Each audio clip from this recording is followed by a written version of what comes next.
Hello everyone, welcome to Mind Podcast Buddhism. Today we will discuss a profound and sensitive topic, the Buddhist perspective on abortion and forgiveness. Join us as we explore the moral and spiritual dimensions of this issue through the lens of Buddhist teachings and practices. Real-life story: a worried woman approached her gynecologist and said, "Doctor, I have a serious problem. My child is not even 1 year old, and I am pregnant again. I don't want to have children so close together. What should I do?" The doctor asked, "What do you want me to do?" "Please help me get an abortion. I would be very grateful," the woman replied. The doctor thought for a while and then responded, "Madam, I have a better solution for you, and it is less dangerous." The woman smiled, thinking the doctor would help her with the abortion. But he said, "To avoid the hardship of raising 2 children at the same time, why don't we just kill the child you're holding? This way, you will have some rest before the next one is born. If you want to kill one of the 2, it doesn't matter which one you choose. There will be no physical danger if you kill the one in your arms instead of having an abortion." The woman was horrified and said, "No, doctor, it's cruel to kill a child." "I agree," said the doctor, "but I thought you were ready to kill your own child, so I suggested what I thought was the best way." The doctor smiled, realizing he had achieved his goal. He had persuaded the woman that there was no difference between killing a child in the womb and killing one that had already been born. Both acts were equally cruel. Love allows us to sacrifice ourselves for the benefit of others, but abortion sacrifices another's life for our selfishness. The alarming rate of teenage abortions due to various causes, such as early sexual activity, is a societal issue in many countries. Dr. Dao Van Thu stated that the increasing number of teenage abortions is alarming. There are many reasons for teenage pregnancies and abortions, including the lack of parental care, knowledge, and guidance on sexual education. Many families leave their children's upbringing to schools and society. By the time they discover their child is pregnant, it's often too late. School-based health communication and sex education are not effective. Many teenagers lack knowledge or cannot control themselves and indulge in a carefree lifestyle, ignoring societal moral standards. Abortion may also be forced by family or boyfriends, or because the girl is still in school and unable to support a child. The mentality that abortion is normal also contributes to the increasing rate of teenage abortions. Abortion is essentially murder. Many people, when faced with an unplanned pregnancy, choose abortion, thinking it is common and normal. But if they understood Buddhist teachings and the law of cause and effect, they would surely feel remorse. Due to selfish desires, they deny unborn souls the chance to live. According to Buddhism, being born as a human is as difficult as a blind turtle surfacing once in a vast ocean and encountering a floating piece of wood with a hole just large enough for its head. It is extremely rare and precious. Abortion is akin to taking a life, and the mother commits murder by killing a small, innocent soul. The karmic consequences of abortion may come later, but they inevitably come. Men also bear the karma, but women, being directly involved, suffer more psychologically. Therefore, mothers should avoid abortion as they will bear the heaviest karmic retribution. Children come to repay a debt or seek revenge, so aborted children's souls can be divided into 2 types. Those who come to repay gratitude but are rejected, turning into vengeful spirits, and those who come to seek revenge and are even more relentless when rejected. The karma from abortion causes the spirits of aborted fetuses to haunt their mothers. Today, many people, both men and women, suffer from diseases like cancer and infertility due to the karma of abortion. Do not think death ends all, or that a fetus is just a clump of cells that can be discarded. The karmic consequences for the mother are severe. These souls suffer immensely, as they are denied a full life and wander in the afterlife, hungry, thirsty, cold, and lonely, until their destined lifespan ends. Consequently, these souls harbor deep resentment against those who aborted them, especially their mothers. A mother is the most important person to an aborted soul. Thus, these souls often follow their mothers, bringing misfortune and causing miscarriages or stillbirths. In many cases, aborted souls cling to their mothers, causing illness and even severe diseases like cancer or strokes. A woman who suffered a stroke once sought my help, questioning the cause. At such times, we can only advise the mothers, as the aborted souls, blinded by hatred, do not listen. They only seek revenge. These souls can manipulate their mother's magnetic field, causing her to lose her sanity. Studies show that the suicide rate among women who have had abortions is 3 to 5 times higher than among those who haven't. This is because the aborted souls control their mothers, causing them to lose their rationality. Aborted souls understand their mother's true feelings. If the mother sincerely repents and follows Buddhist teachings, the souls might be pacified. Many young mothers, for various reasons, have to abort their unborn children, causing immense guilt and lifelong regret. According to scientific research, abortion can have serious consequences for a woman's health. From a Buddhist standpoint, abortion is equivalent to murder and results in severe karmic retribution. Deliberately aborting a fetus is no different from killing an innocent person. Worse still, this being is killed just as it is about to be born. According to Buddhist teachings, a soul killed as a result of an intentional abortion will wander in hunger, cold, and extreme sorrow in another realm, unable to reincarnate immediately and having to wait for a very long time. The person who intentionally causes this suffering to an innocent soul will inevitably face retribution. Venerable Thich Dong Jai, the abbot of Lin Son Pagoda and Van Phat Pagoda in Pleiku City, GLI, shared, "I don't know why some women tell me that they had to abort their pregnancy. They often dream of an unfamiliar child running around. People do not have just one life. They meet others to repay debts, give gratitude, seek revenge, and collect debts. Depending on their karma, they follow each other for thousands of lifetimes. It is consistent with the law of cause and effect that many families face ruin after an abortion. When one takes a life, the evil karma may manifest immediately in this life or in future lives. Many who commit the evil act of abortion may have to pay with their own lives.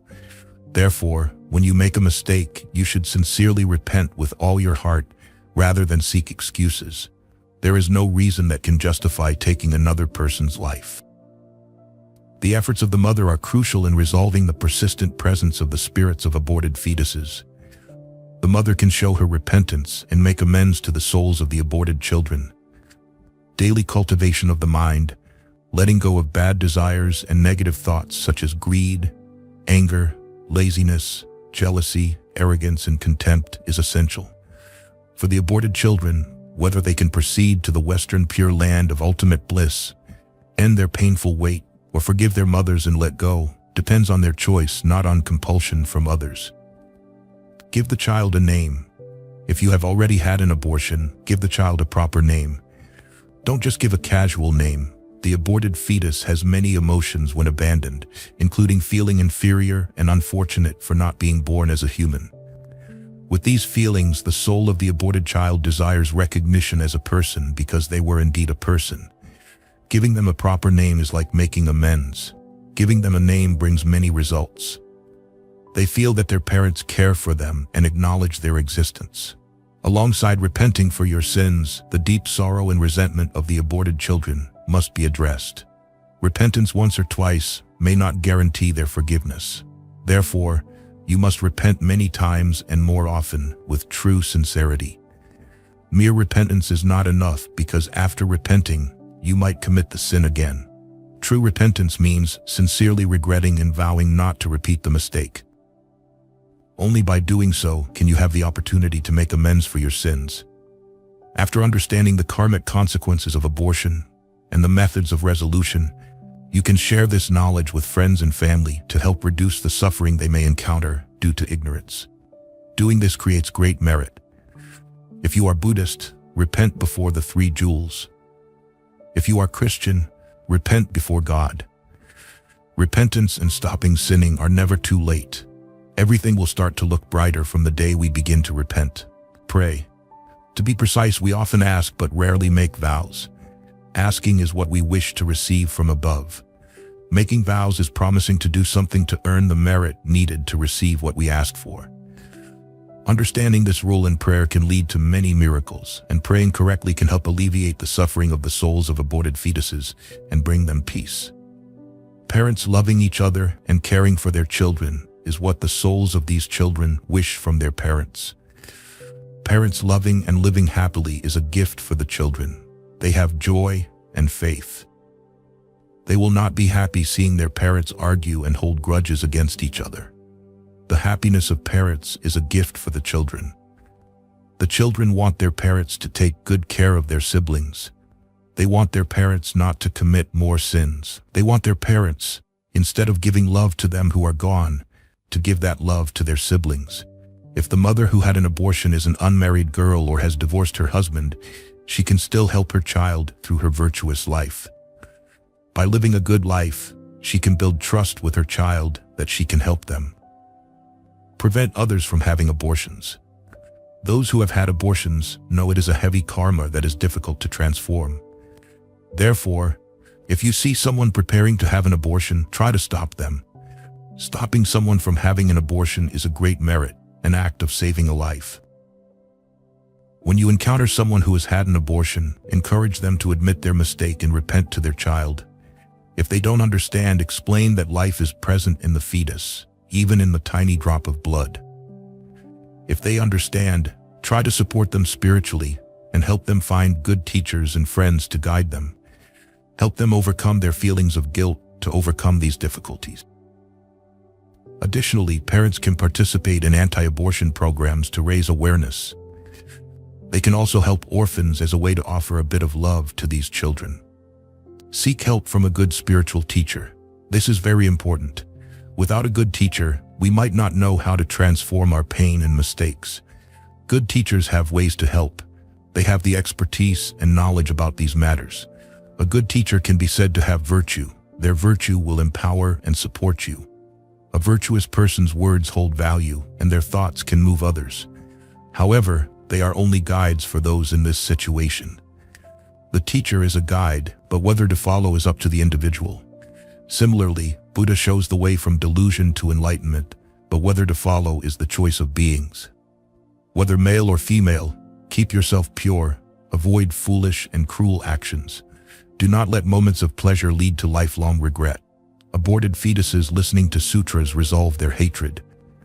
Manvi and Trumhong are a couple who share the same Buddhist faith. After marriage, they both chant sutras, follow precepts, and cultivate, becoming a model Buddhist family. They live happily, admired by fellow practitioners. Trumhong's friend Lan, of similar age, married earlier. During her pregnancy, Lan sincerely chanted the Earth Store Sutra and advised her family not to kill animals for her nourishment. Thanks to this, Lan and her husband continually have beautiful and lovely children. Children born to parents who chant sutras often share common traits. They are intelligent, cute, lively, cheerful, and rarely cry, not troubling their parents. When Trumhong was pregnant, out of love for their child, the couple began reciting the Kshitigarbha Sutra, hoping to give birth to a virtuous, beautiful child. During the pregnancy, the fetus often reacted strongly, causing Trumhong severe nausea, irritability, swelling, sciatic nerve pain, poor appetite, and sleepless nights. In summary, she suffered more than other pregnant women. However, the family's consolation was that on the night before the delivery, the final checkup showed the fetal heart rate was normal, and the doctor predicted the baby would be born on New Year's Day. This news brought joy to the entire family. On New Year's Eve, families were joyfully reunited, and the sound of firecrackers filled the air. The baby in Trumhong's womb was also kicking and moving energetically. Trumhong's mother-in-law joked, "This baby seems eager to come out and play with the firecrackers." Everyone laughed at the joke. But, as fate would have it, on the day of the expected delivery, they discovered that the baby had died due to the umbilical cord wrapping around its neck, right on New Year's Eve. The baby passed away after the final strong movements, while everyone was eagerly waiting for its arrival. This devastating news was like a thunderbolt on a clear day, leaving Trumhong and her husband in utter shock and despair. I was also deeply astonished and perplexed, unable to understand what had happened. The morning Trumhong was admitted to the hospital for delivery, and we received the news of the baby's death. I was so shocked that I forgot it was New Year's Day. Witnessing the young parents standing outside the delivery room, knowing they would never hear their baby's cry, and seeing the young mother waiting to give birth, knowing she would not be able to hold a living child, left me speechless. In that moment, I couldn't find any words of comfort. Why did the heavens insist on bringing such a great tragedy upon these devout Buddhists? This not only shattered the faith of both families, but also led relatives to harshly criticize Manvi and Trum Hong for their devout belief in Buddhism. There was a possibility that the couple might lose their faith. Therefore, I sought out Master Dio Phap and recounted the entire situation to him. Unexpectedly, after hearing everything, Master Dio Phap did not offer words of sympathy, but instead said, "Well done, well done." He then instructed me to ask Manvi if his grandfather had been a butcher who killed many pigs. The master explained, this fetus was indeed a karmic debtor who came to collect the debt. From the moment it entered the womb, it caused continuous suffering for the mother, making the entire family uneasy.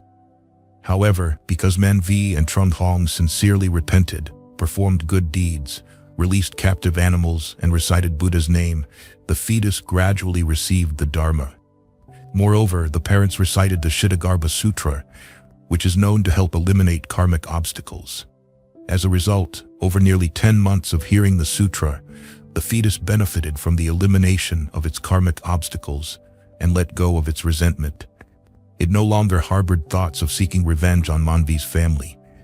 The fetus's soul has now ascended to the heavenly realms for cultivation and will no longer return to seek vengeance in the earthly realm.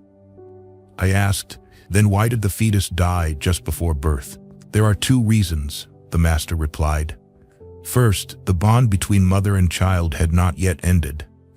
Second, the fetus loved to hear the sutra and the Dharma teachings, which is why it persisted until the very end before leaving its body. Conversely, if the couple did not believe in Buddha or sincerely recite Buddha's name, the baby would have been born successfully, but would have caused increasing suffering for the family as it grew. Ultimately, the Mann family would have faced complete destruction at the hands of this child.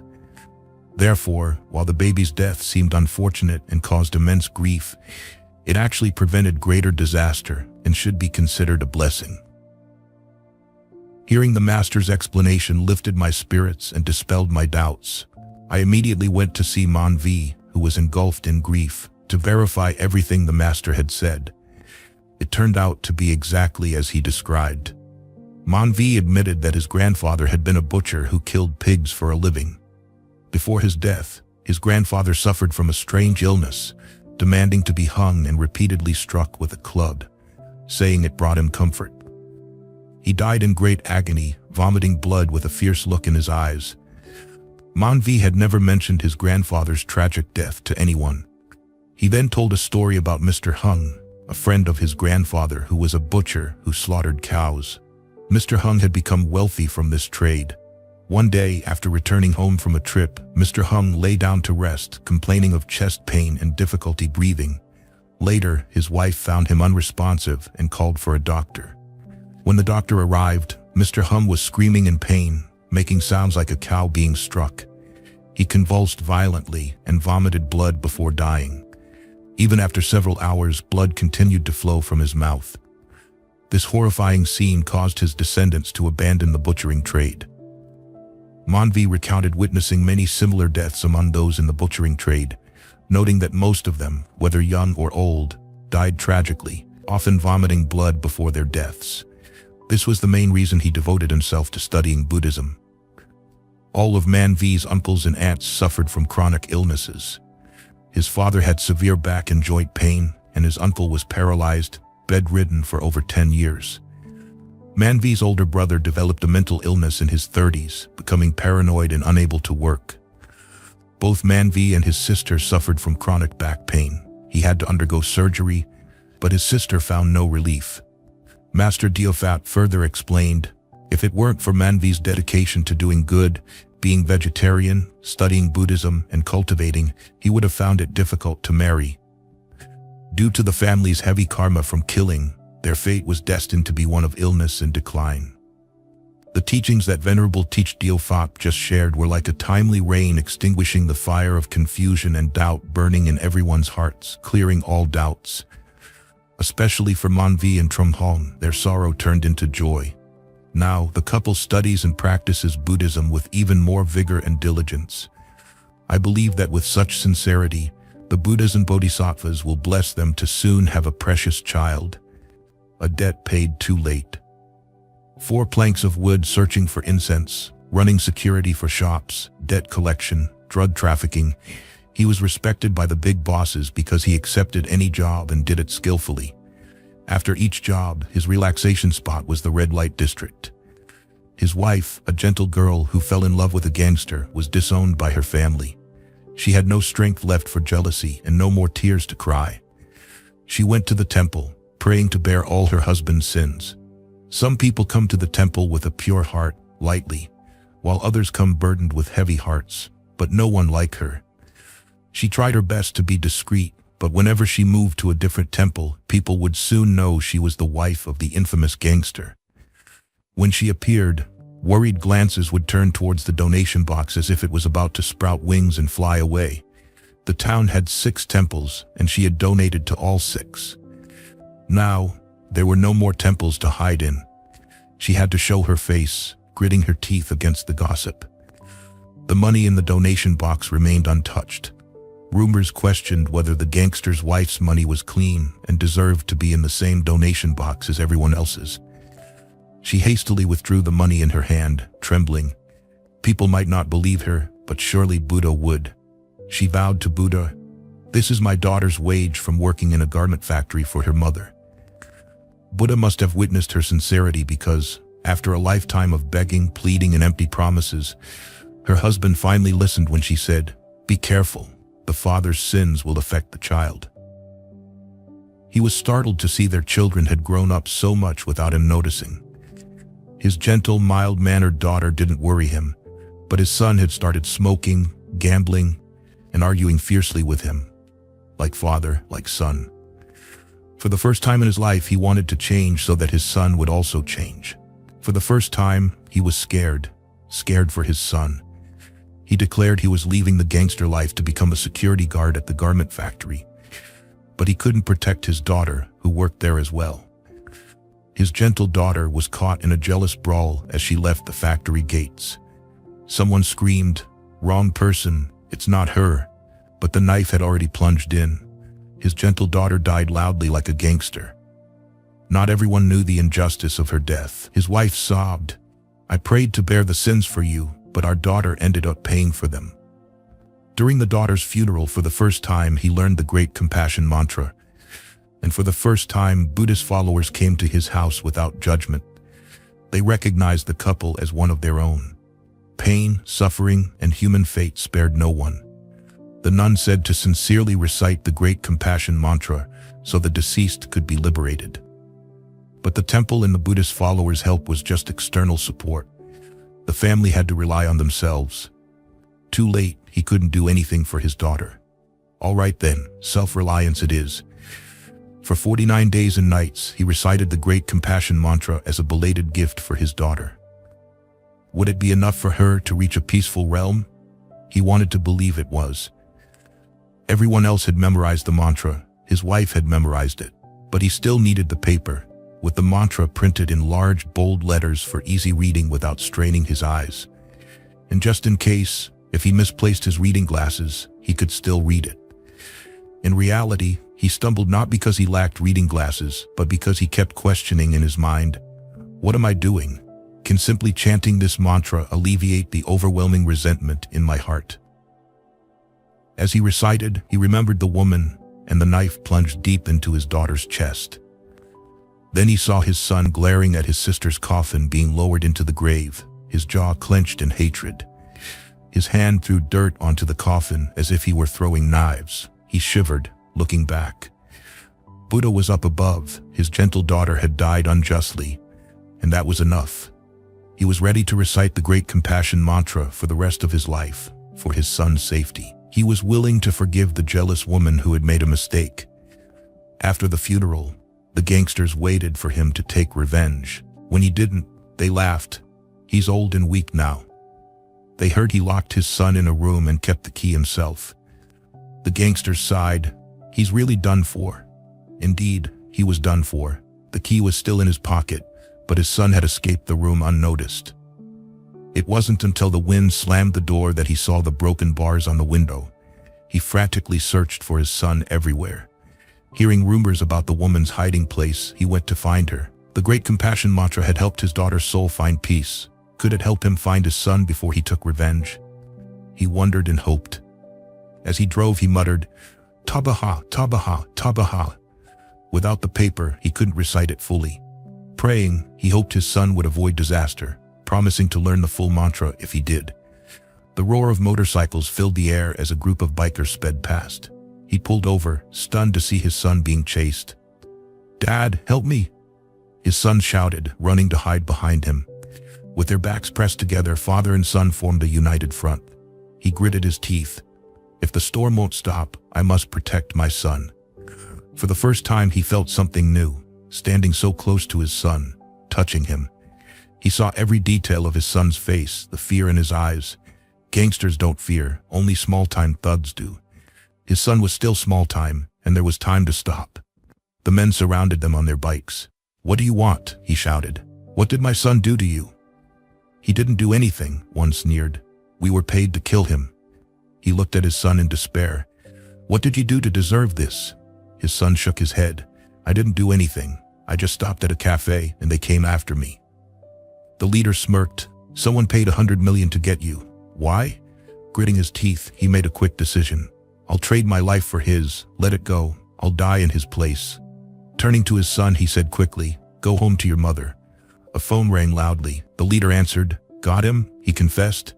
Hanging up, he said, "It's a mistake, not your son." The motorcycles roared away, leaving the father and son in the street. He sighed, wandering the streets, narrowly escaping trouble. "It's over," he added, almost pleading. "Let's go home." He didn't expect his son to listen. He was ready to drag him home if needed. His son looked at him. "Did you really say you'd die for me?" A tear fell on his father's hand, warm and heavy. "The man recounted his life story to me in a vegetarian restaurant. In court, I saw the children of that woman crying. It wasn't her fault, but her unfaithful husband. My wife and I petitioned for a reduced sentence so she could return to her children sooner. Now I've memorized the great compassion mantra. My son works as a technical worker at the garment factory, taking his sister's place. Every year, he's rated as an excellent employee." He smiled, revealing missing teeth. "Amazing, isn't it? I only knew a few words of the mantra back then." He looked up at the sky with devotion. In his eyes, Buddha was always above. I wanted to tell him that the mantra was just a refuge, and the true miracle was his decision to stop seeking revenge. But I remained silent, letting him find happiness in his pure faith. Buddhism and the issue of abortion, the Buddhist perspective. There is no single perspective among Buddhists regarding abortion. According to James Hughes, most Western and Japanese Buddhists no longer believe in the permissibility of abortion, while many other Buddhists believe that abortion constitutes an act of killing. Buddhists believe that the life of sentient beings should not be destroyed. They view the cause of death as a moral mistake if it is due to intention or negligence. Traditional Buddhism does not accept abortion because it involves the intentional destruction of a sentient being's life. Buddhists hold that the life of a sentient being begins at conception. Buddhism believes in reincarnation and teaches that human life starts at conception. Thus, a new being, carrying the karmic essence of a recently deceased person, deserves the same respect as an adult human in moral terms. The Buddhist view on killing. According to Buddhist teachings, 5 conditions must be present for an act of killing to occur. 1. The being killed must be a sentient being. 2. The killer must know or be aware that the being is a sentient being. 3. The killer must have the intention to kill. 4. There must be an effort to kill. 5. The being killed must die as a result of these conditions. Here's an example of how abortion constitutes an act of killing. Once the fetus is conceived, a sentient being is created, fulfilling the first condition. Buddhists believe that a sentient being subject to samsara and reincarnation begins life at conception. After a few weeks, the pregnant woman becomes aware of the fetus's existence, meeting the second condition.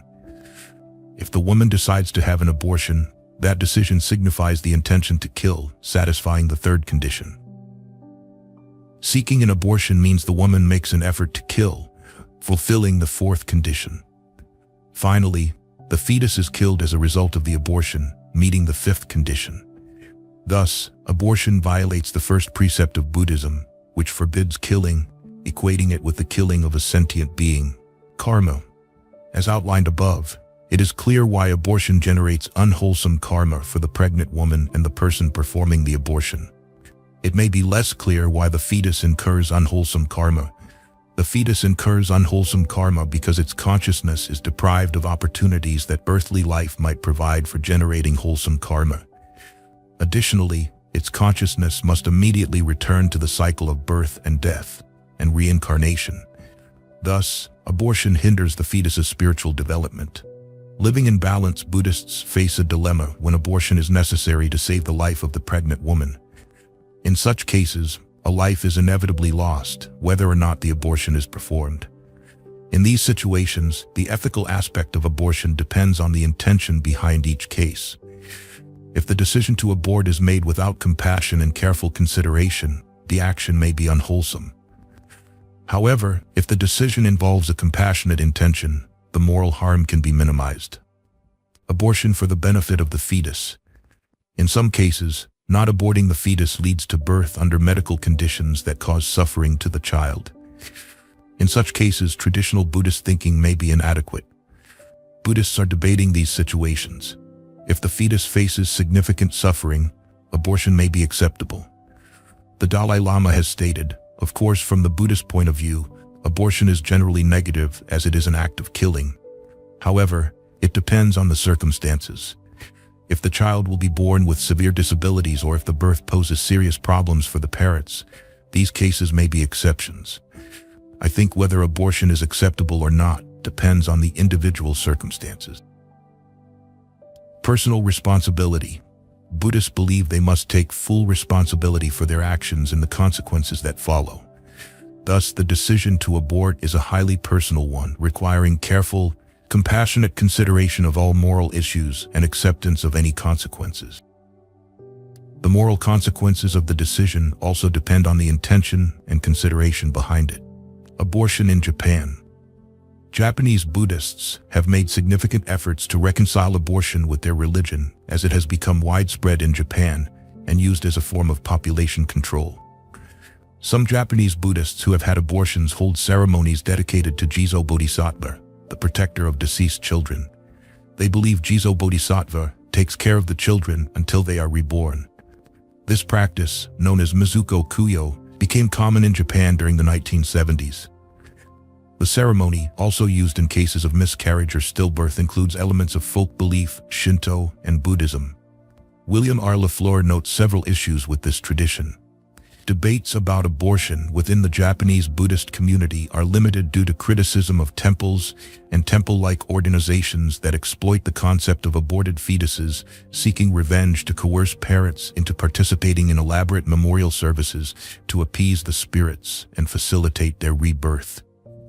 Many Japanese Buddhists recognize the problematic nature of using guilt to coerce parents, especially when framed under the belief that neglected fetal spirits will exact revenge on their parents.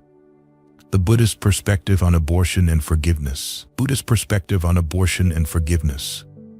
Many people regard Siddhartha Gautama as an example of someone who attained nirvana and became a Buddha. Every fortnight on this platform, we imagine what Siddhartha would do if he embarked on his spiritual journey today.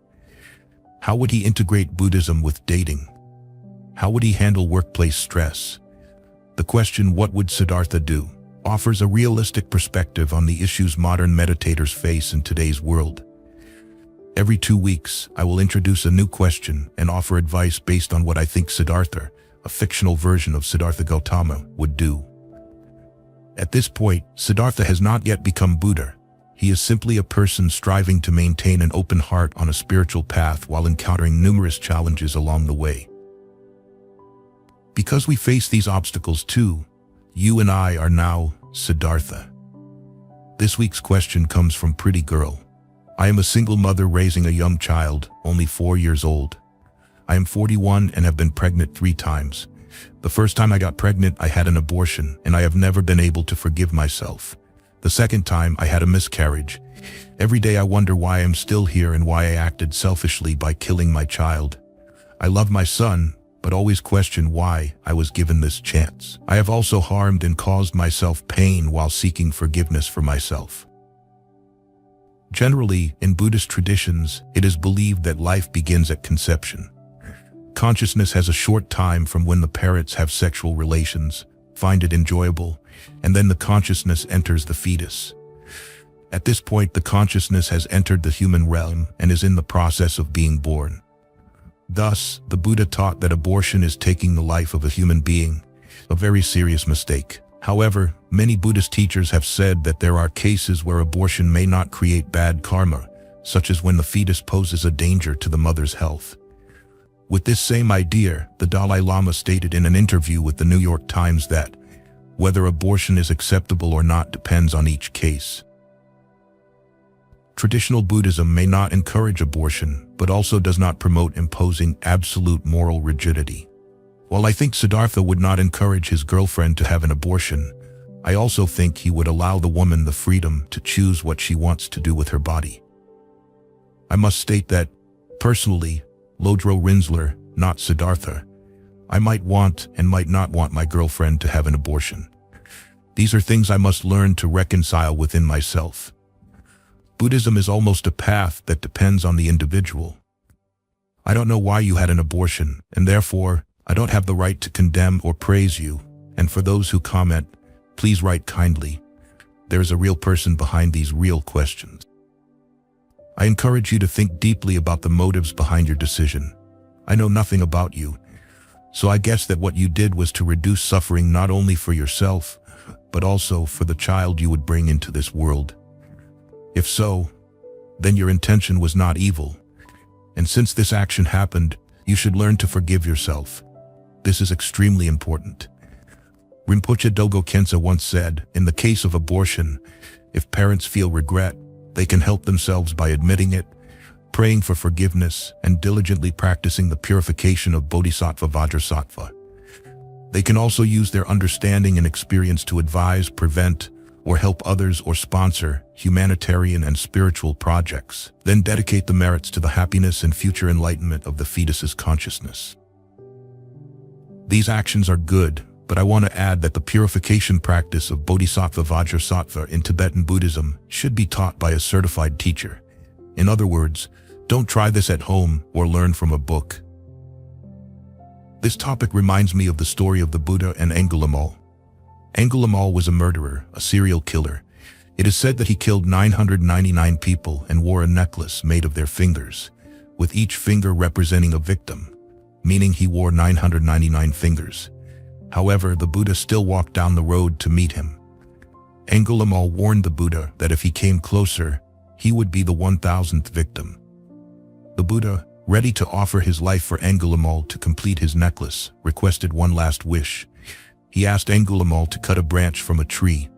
Angulimala did so and offered it to the Buddha. Then, the Buddha asked him to reattach the branch to the tree as it was before.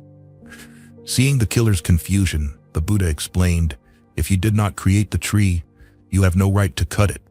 If you did not give life, you have no right to take it from any living being. Angulimala's heart was transformed immediately. He put down his sword and was accepted into the Sangha. He was forgiven by the Buddha for his wrongdoings and is known to have become an arhat before he died. I mention this story not to equate what you have done with a serial killer.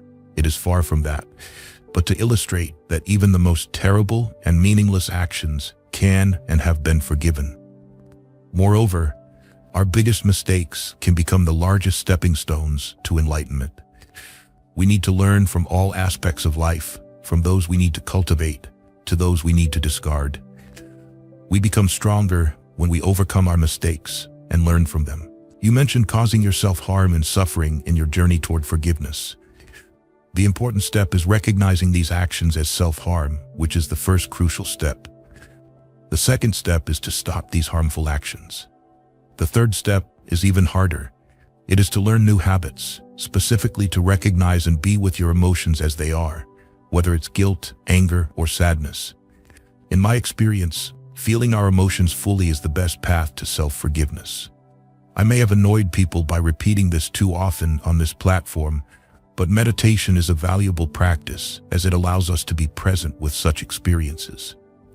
Furthermore, I believe the Buddha's dialogue with Angulimala is relevant to your situation. At this moment, your life includes a beloved child. You can love and raise him with a heart full of compassion and understanding. Personally, I believe that parenting is a path that brings richness and happiness to life. And if done correctly, along with meditation practice, it can lead us to enlightenment. I wish you good luck on your path to forgiveness and parenthood. Let's learn from our mistakes. This is a valuable practice. Let's learn to forgive ourselves, which is even more valuable. However, learning to be present during difficult, confusing, or painful times is wonderful. As Acharya Pema Chodron has said, right now this is the best teacher. The calmer the mind, the deeper the blessings. Prosperity and happiness are inherently simple. Don't overthink things. Whether a person is joyful or not, happy or not, ultimately lies in the mind, not in the body, not in the things gained or lost each day. The determinant of our mood is not others, but ourselves. Each person's mind is like a field where planting good seeds will yield good fruits. Planting bad seeds will yield bad fruits. If you can live each day joyfully, making your life naturally healthy like the grass in the meadow or fragrant and blooming like flowers, then the entire natural world will celebrate you.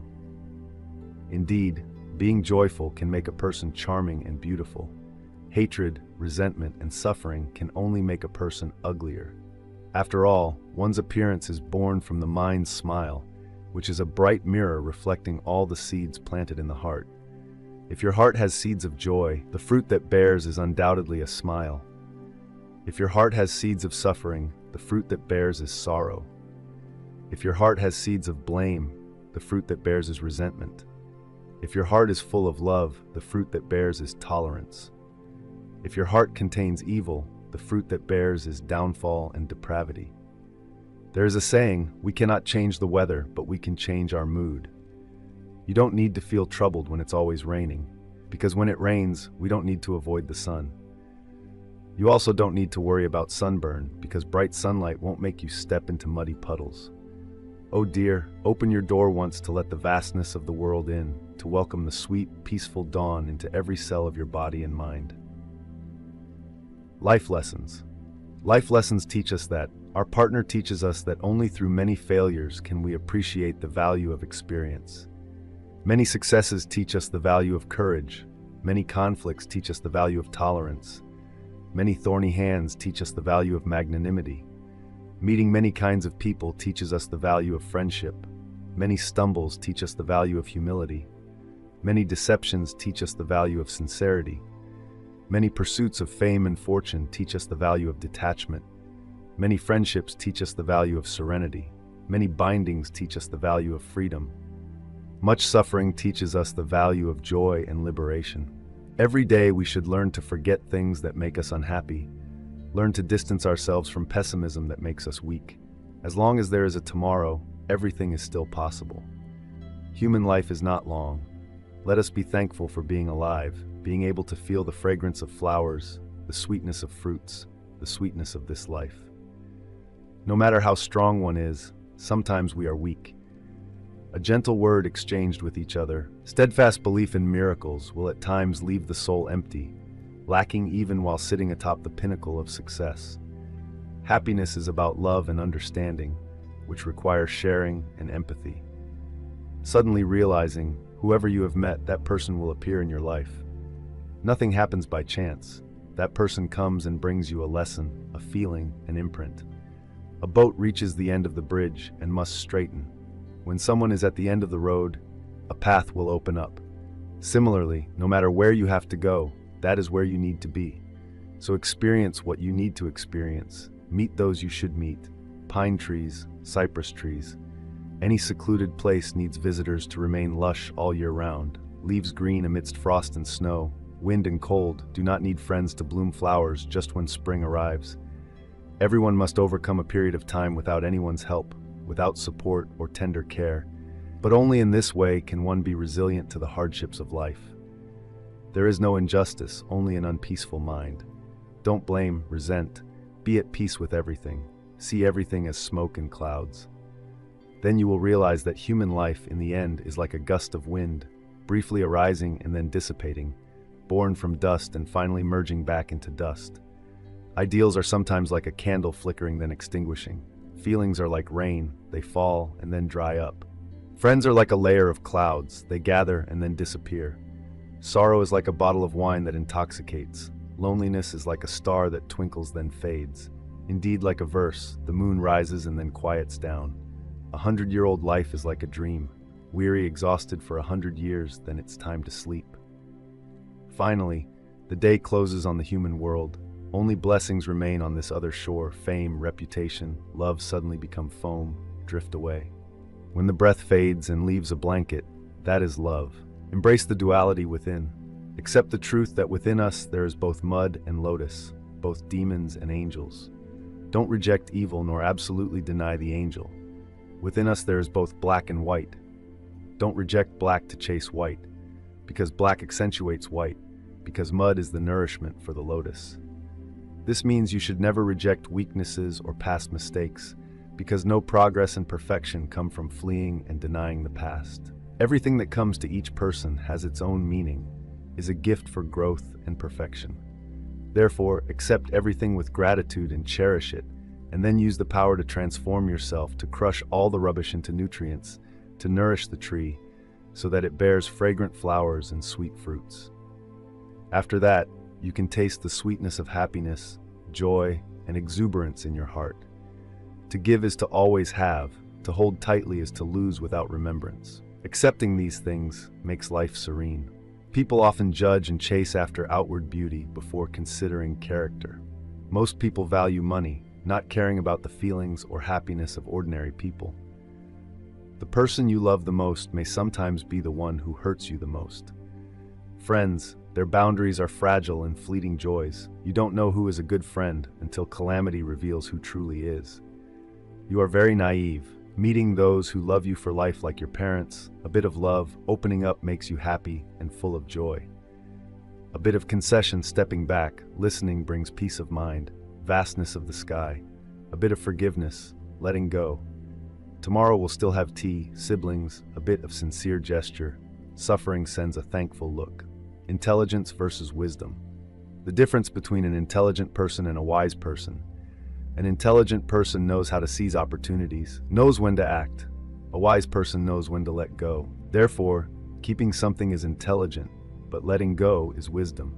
An intelligent person displays their strengths outwardly, fully showing their talents. A wise person lets others showcase their strengths, while they silently set an example. At a party, an intelligent person keeps talking non-stop, resembling a teapot. A wise person keeps listening to others talk, resembling the teacup, eventually must pour into the cup. Intelligence is a type of survival ability, while wisdom is a realm of existence in the world. There are many intelligent people, but very few wise people. Even Socrates, recognized as a wise person, felt that if evaluated based on the requirements of wisdom, he was also unwise. Intelligent people often cannot stand disadvantages, but wise people can endure them. Intelligent people can always protect their own interests when working with others. For example, in business, intelligent people can always profit, while wise people do not pursue the most profit but put others' interests first, so they may be willing to compensate. Wise people know that without loss there is no gain. Intelligent people pay attention to details. Wise people focus on the big picture. Intelligent people often worry a lot, often lose sleep, die early because they are more sensitive than normal people. Wise people can detach from worries, reach a level of not being happy for gain, not sad for loss. Therefore, wise people eat well, live peaceful lives, live longer. Intelligent people have the desire to change others to follow their own ideas. Wise people usually follow nature, so intelligent people often have strained relationships, while wise people usually have more harmonious relationships. Intelligence is mostly innate, inherited. Wisdom relies more on practice and training. Intelligence can help us acquire a lot of knowledge. Wisdom brings us culture. Therefore, the more knowledge a person has, the more intelligent. The more culture a person has, the wiser. Intelligence depends on the ears and eyes, i.e., vision and hearing. Wisdom depends on the soul, i.e., the mind. Intelligence can bring wealth and power. Wisdom can bring joy and inner peace. Therefore, if you seek wealth, intelligence is enough. If you want to escape from worries, you need wisdom. So, are you intelligent or wise? So do you want to be intelligent or wise? Understanding and overcoming. Understanding that they are intelligent. Understanding that they are wise. Overcoming oneself in life. Hiding appearances. Inner peace is true blessing. The common sayings in the heart. Some things that seem big today are nothing significant tomorrow. What is important this year becomes trivial next year. Great things in this life are called legends in the next life. In life, there are some things we don't ignore, but even if we pay attention, we can't do anything more. Don't expect everyone to treat you, especially don't hope they will lessen the prejudices between people.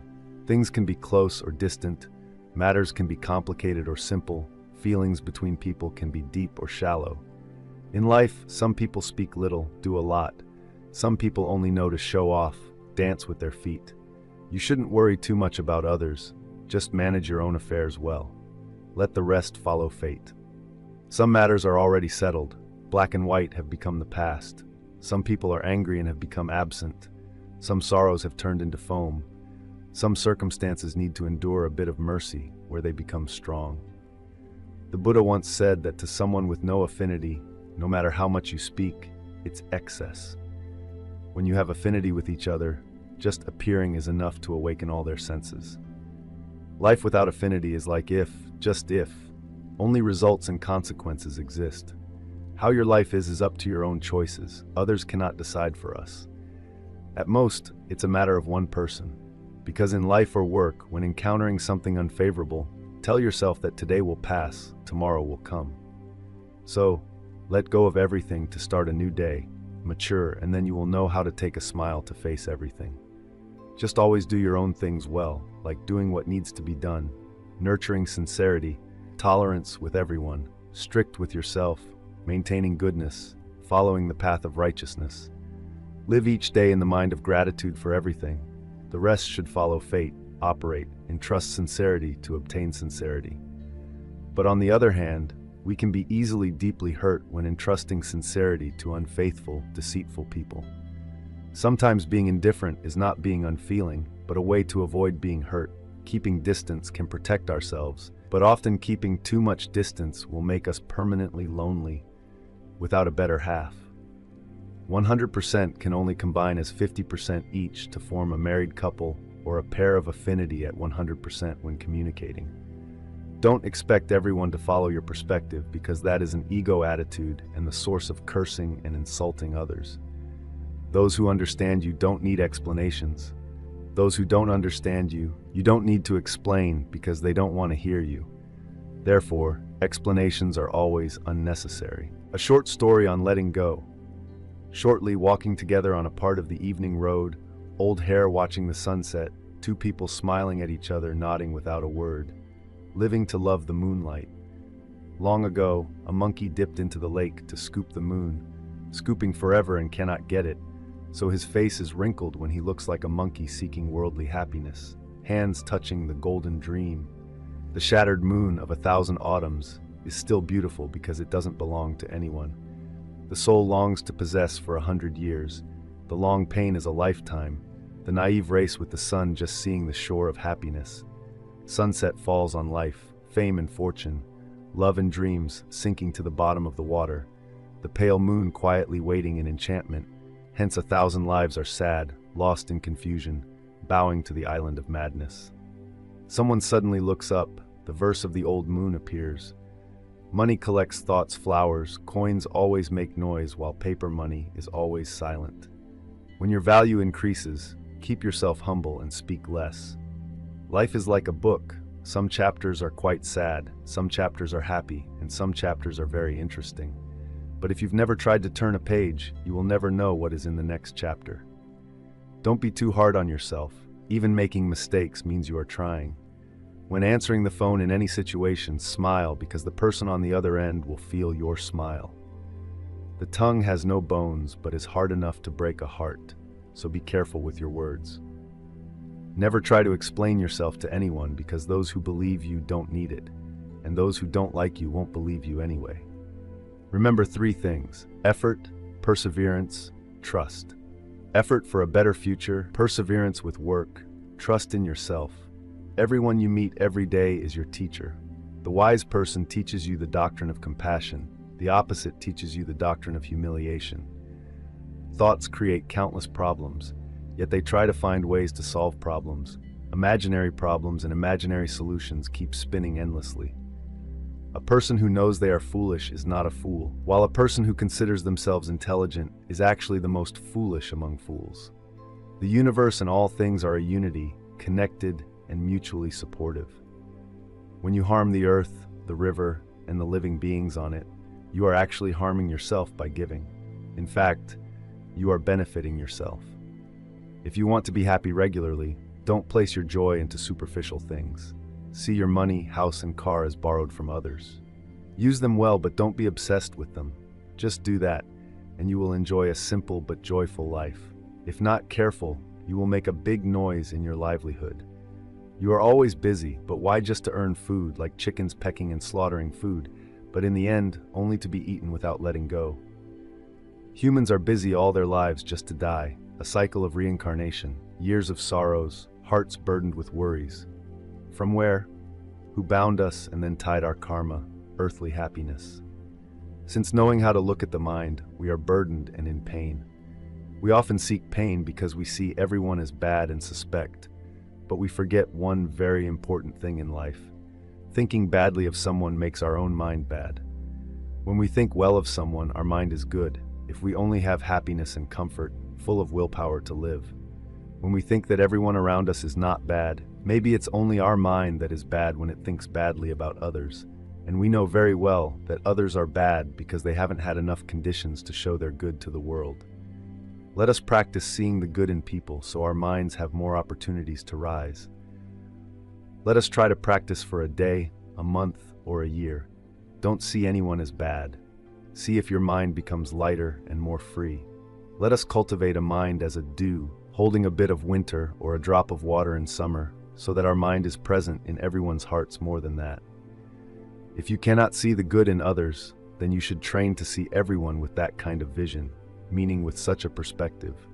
The simpler the gaze, the purer and gentler our demeanor becomes. This is very simple, but having such a view is not taught. Ask for life to give me another chance so that my feelings can open the way. No tolerance, recognize the world, not hastily accuse, understand and love. I hope to reach infinity, master negative emotions. Anger is instinctive, mastering emotions is courage. If you cannot master your own emotions, you will become a slave to emotions. Everything speaks out, everything bursts out, not straightforward, but still never learning to consider before speaking. The biggest mistake we make is holding on to all the bad habits, the most negative emotions for the dearest people. Don't let negative emotions appear on your face, because that is a kind of protest that makes others dislike you. If you can't even control your own emotions, even if you have the whole world, sooner or later, you will destroy everything. You might never know how much the moments when you couldn't control your mood made others hurt.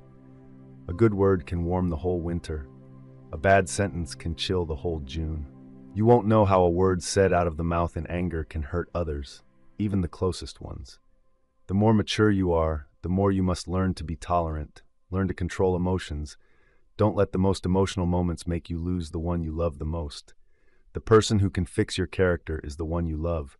The person who can endure your character is the one who loves you. Peace of mind is not far away. Noisy, silent, even in chaos, disturbance, turmoil. If the mind is calm and peaceful, it is the calm life. When you are happy, don't be overly happy, because there will be times of sadness. When you are sad, don't be too sad, because there will be times of joy. Moving forward a step and losing yourself, my friend, should stop and step back to understand yourself. So you can step back a few steps or many steps, it doesn't matter. The values that life sets to reach for are only relative. The two words of success in the future as defined by society and humanity have imprisoned your current life in a dungeon. What does it mean to always chase shadows and shapes, letting the present fall into the forgotten world? One day, the peaceful soul returns to the body, breathes in and out, stops to quietly listen to life's joy in the heart. then realizes true happiness lies within the heart, peaceful and profound, harmonious with the vastness. 7 attitudes of those who know how to live. A positive mindset shapes us. What we think of ourselves determines who we are. If you think you are useless, surely you will never achieve anything because you don't even want to act. If you think you are intelligent, of course, you will be intelligent because you yourself know how to create that. Just think positively, and everything will be good.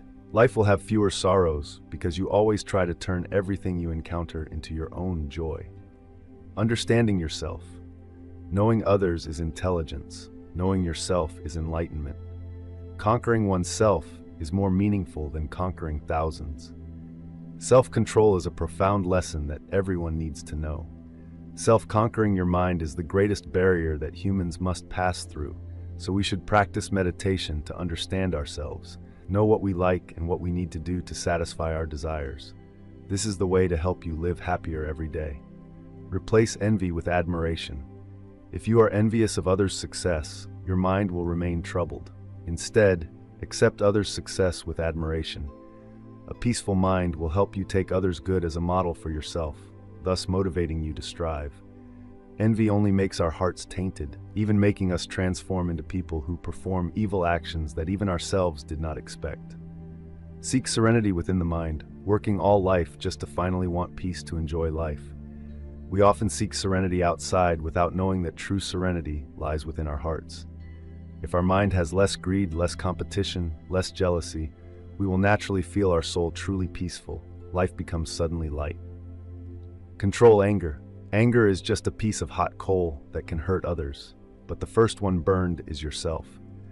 There will be times you are irritable with everyone, but you don't realize that it harms yourself. Never say anything when you are angry, because anger makes you lose reason, easily saying harsh words that hurt others, breaking relationships. Be kind to everyone. Those who know how to live are always gentle with children, love the elderly, empathize with those who suffer, be kind to the weak and the errant. At some point in life, you will fall into those circumstances, so know to be moved, compassionate with everyone. Starting today, everyone has their own suffering. Some suffer more, some suffer less. Only they truly understand. Live kindly to love and empathize with them. Depend on fate. Those who know how to live usually let everything depend on fate. What is ours will belong to us. What is not ours will never belong to us. Therefore, if you want to grasp something, especially love, then depend on fate. You can try to pursue what you want, but sometimes you must know how to let go. If things are already limited and there's no more room to try, holding on will only make you suffer. Then worries and sorrows will be unavoidable. The mind will be light. If you let everything depend on fate, that is how you can easily accept life more. Love, money, fame, for 1,000 years, ignorance shackles life. The moon has not yet fully penetrated the bright world. Just continue, recite dream verses while living, fade into nature, awaken beside the shore of suffering, live happily. I choose sincerity and speak straightforwardly because I understand that lies contradict the conscience and are only used to temporarily cope with situations.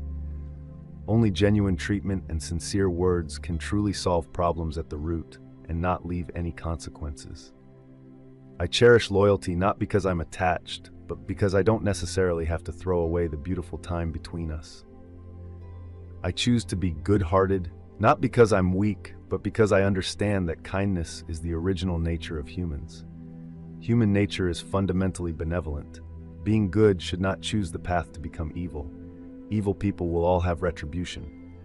I choose naivety not because I'm truly naive, but because I understand that when facing misunderstandings, grievances, injustices, one should not be calculating, but smile a little and quietly observe the situation. Human affection sometimes pretends to be stupid, not because they are really stupid, but just to give the other party another chance. I choose to concede not because I really retreat, but because I understand that a little patience is a bit of living peace. Stepping back a bit makes you see the vast ocean and sky. I choose forgiveness not because I'm weak, but because I understand that forgiveness is one of the best virtues in the world, never wrong. I choose forgiveness for another reason, not because I don't hold my stance, but because I understand that things shouldn't be forced to the extreme. Life inherently has many things, whether we want it or not, they still exist. However, when facing life, our attitude is the most important thing. Allowing the unexpected is the place of the mundane. Don't let your heart be trapped among impermanence. Sit calmly, a smile spreads to infinity. 4 words help us live lightly. Serene acceptance. 1. Listening. When you decide to listen to someone who is suffering, you have accepted the role of a healer to cure their mental illness, even if you're not a psychologist. But with sincerity and the right attitude, you can surely help the other person to some extent.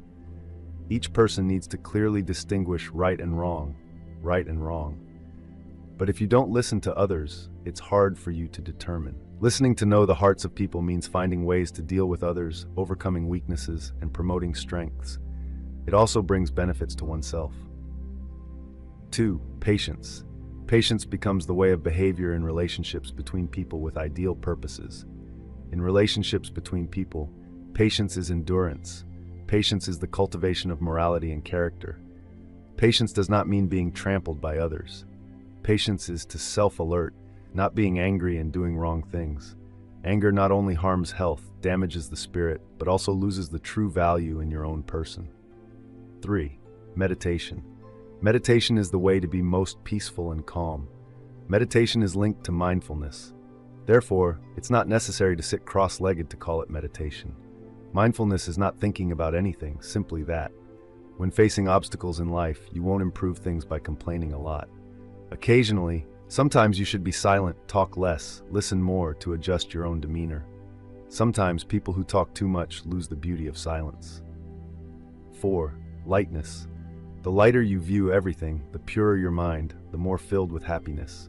Fame and wealth are fleeting, cannot be carried away when leaving this earthly realm. All sorrows, anger, soon enough will pass. Only you remain with yourself. Why not view everything lightly? Learn to let go so all worries can be blown away quickly. Sometimes, happiness makes our souls gentle and quiet.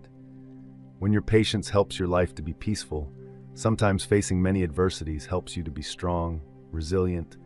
Facing sorrows and misfortunes makes your heart grow bigger, understand and love yourself. The secret is to keep a peaceful heart, avoid negative dialogues and negative people. Additional points. Don't harbor hatred and anger. Learn to forget and know how to forgive. Don't be jealous of others. Accept what cannot be changed. Learn to be more patient and forgiving, more tolerant with people and situations. Don't view things and events from a one-sided, biased personal perspective.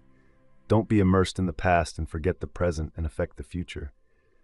Learn to relax your spirit in a day. Spend at least 10 minutes to look back on the past day and relax your mind amidst the hurried life. The best way to relax is to meditate daily. When the mind is peaceful, the body quickly recovers energy. Calm and peaceful, remember no one can give you peace from outside. Your own will, life is strange, happiness is yours, only worries. A short story on letting go. 3 workers are building a wall. A passerby asks one, "What are you doing?" The first person replies, "Can't you see? Building a wall, what else?" The second person replies, "We are building a skyscraper." The third person replies, "We are building a new city." 10 years later, the first person is building another wall at a new project. The second person becomes a construction engineer, sitting in an office designing projects. The third person becomes the boss of both. They are all 3 working in the same job, but different mindsets determine their different positions. People who constantly conquer themselves will constantly rise. Maintaining an optimistic attitude will determine the quality of your future life. The more optimistic a person is, the healthier their body, the more refreshed their spirit, and thus the quality of life is enhanced. Time management and happiness. Everyone has only 24 hours a day, but successful people are those who manage their time well. Failures are those who always complain, "I have no time." This world is always fair. Success or failure is all because of our own choices. In fact, true happiness lies within the heart, peaceful and profound, harmonious with the vastness. Don't wait for happiness. If you just sit and wait for happiness to come to you, you might wait your whole life. Therefore, be proactive in creating happiness through the following suggestions. Push out negative thoughts. When you have thoughts and sorrows, push them out of your head and remember that there are circumstances you don't have the strength to change, so the best way is to stay calm, consider everything. Embrace happiness. Get used to feeling happy and make it one of your main practice exercises. Regularly smile to yourself and others and let everyone understand that you are a happy person. Make others happy. Try to make the people around you happy. When you see someone in suffering, offer to help them, even if what you do is very small, like giving directions to a tourist to help them reach their destination quickly. The joy of those you help will surely make you feel happier. Appreciate loved ones. Don't forget those who have made your life brighter and less suffering. Be proactive in spending more time with those people. Reduce criticism. Try to reduce criticizing others, which will help you avoid many negative feelings. Limit envy as much as possible, because it can harm your whole life.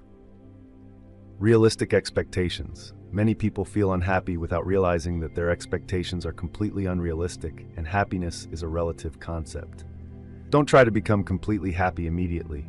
You should rejoice in the smaller things rather than waiting for something big and grand. Selflessness and peace. Those who strive for selflessness hear peace, bloom within.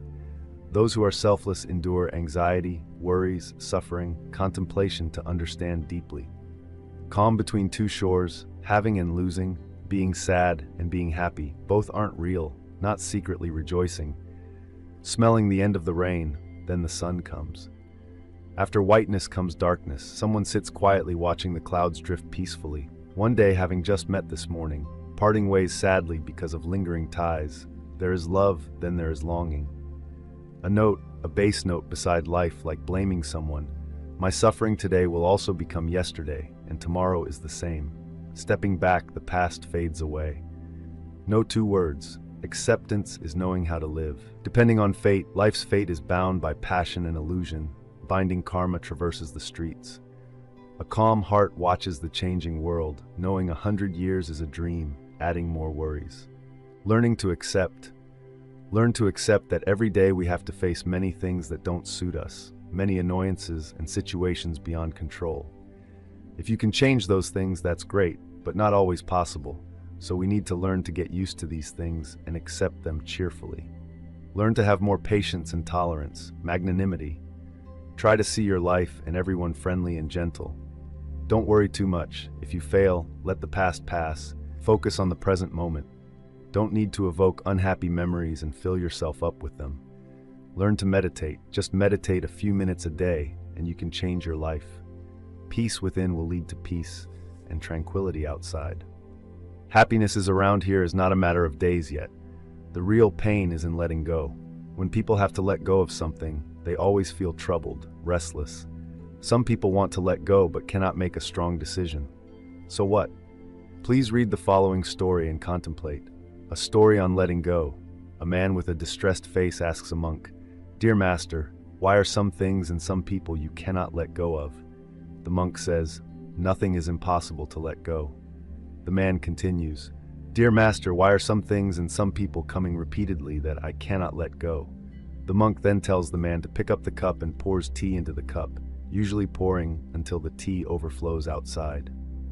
The man immediately feels the hot cup and cannot endure, so he puts the cup down. At this moment, the monk says, "There is nothing in the world that cannot be let go. As long as you feel pain, you will let go by yourself." Indeed, when we have fame, we find it hard to let go of fame. When we have wealth, we find it hard to let go of wealth. When we have love, we find it hard to let go of love. When we have a career, we find it hard to let go of our career. All these things that make us unable to let go are because our hearts still have thoughts and fantasies, hopes and desires about them, or because our desires have not yet reached the limit of our endurance. In general, because they haven't yet made us suffer enough to let go. For example, it is hard to let go of love because in our hearts we still have hope and expect that in the future there will be changes in our hearts, still hindered by desire. Those who often think before, think after, hold on slowly and let go slowly. If that person experiences a great upheaval or when needing to die, it can cause them to change. When we think about something or someone in a more open-minded way, view them lightly, then letting go becomes easier. The reason we fall into suffering is because in our hearts there are many desires. Every day we think about these desires. Of course, it's very exhausting. It's like buying a lot of things to satisfy needs or tastes when purchasing a new house initially to satisfy needs or tastes. Many years later, we find that the house has too many things, even things we never use. At that time, we think of throwing away a few things, but knowing which to throw away, everything seems meaningful, holding memories. So we have no choice but to keep everything, living in a small, cramped space. But if one day our house rains, making those things wet or torn, then we easily throw them away immediately. This is when it truly hurts. We will naturally let go. In life, there are many things we should let go of, because if we keep clinging, they will become a type of bondage. Be brave to let go, to be free, at ease, achieve liberation, joy, awakening and happiness. At any moment of awakening, you sit and look out to the world, think about yourself, and see nothing. Frequently, we live in human existence.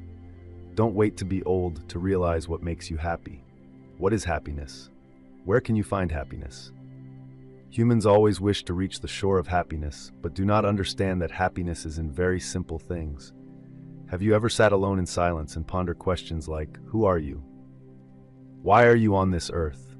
What is most important in your life? The answer depends on what your purpose in life is.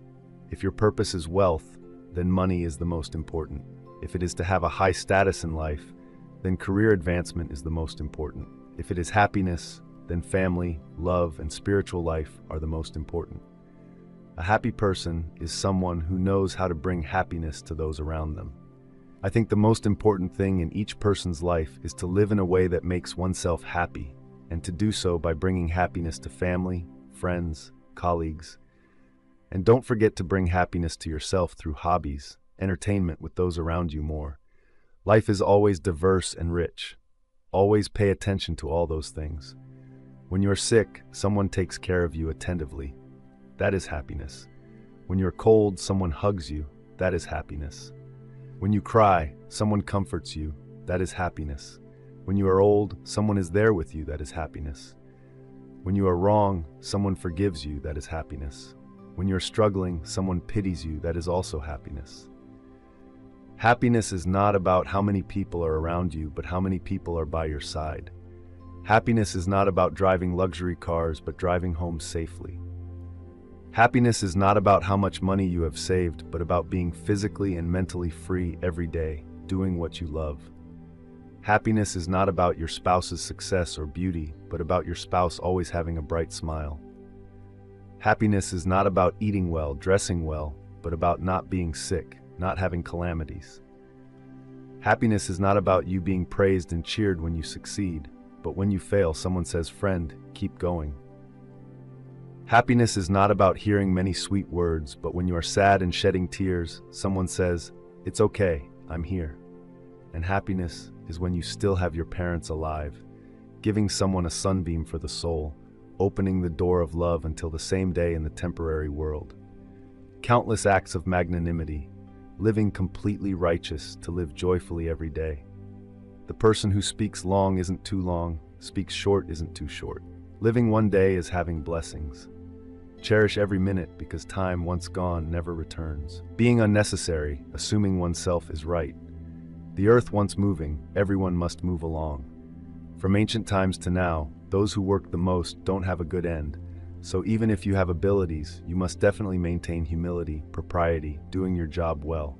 If it's gold, it will shine. Don't forget to smile hastily, must pay attention. Struggling through hardships, don't forget to persevere, be patient. Tiredness cannot forget to love yourself. Life is simple, it is the happiest life. Being content, often happy, generous, forgiving, nothing can think through and burden the mind with many things, then you will be tired. For memory, you need to periodically erase, take away people and feelings that are uncomfortable in the heart completely. Humans can live one day are already blessed, one day needs to be cherished, waiting for a few decades. Don't let yourself regret, lament. The sun rises facing east, sets facing west. Sadness ends after one day, joy ends after one day. Don't mind the trivial matters, body and mind are all uncomfortable. Some things, if you know how to let go gently, you will feel comfortable. Some people remember precisely, deeply, not necessarily happy. Have a bit of suffering, view them lightly. After all, it's just to help us practice the path of life, ebb and flow, tempering ourselves to be more harmonious. The storms of life help oneself keep a bright smile. Life is about empathy, mutual understanding, bringing joy placed in the heart, quietly blending, slowly spreading humanity. There is no if, only K. K, the past cannot be retrieved, but if it could return, it would certainly no longer exist. Forget things belonging to others. You don't need to admire, because if you try, you can also achieve what you have. You don't need to show off, because others work hard and can also achieve it. Add a bit of joy, reduce a bit of sorrow. Whether rich or poor, high or low status, shallow or deep knowledge, as long as every day is joyful, smiling, treating tiredness as nothing, that is the life of a saint, free as the clouds and sky. Emotions come and go. You are not emotions. Why does the heart separate when sad like fragile sunlight leave? The evening sadness goes quickly, then the soul is lonely. Happiness is when happiness is knowing to return from faintness, wandering dreamlike mountains and rivers from the deep dark heart. Suddenly, the morning sun shines on the confused shore. Happiness is knowing small hands, knowing to let go of the worldly winds, entangled by the sun and rain through life. Once upon a time, happiness was on the other side of the mountain, on the grass. Nowadays, not living in dreams. Today's reality is very forgotten. Just be happy. Now early morning smile, recognizing faded flower leaves. Autumn has quietly arrived amidst the busy cars. Peace is when amidst change, quietly enjoy this moment. Watch the dawn and sunset. Let all sorrows go with the wind.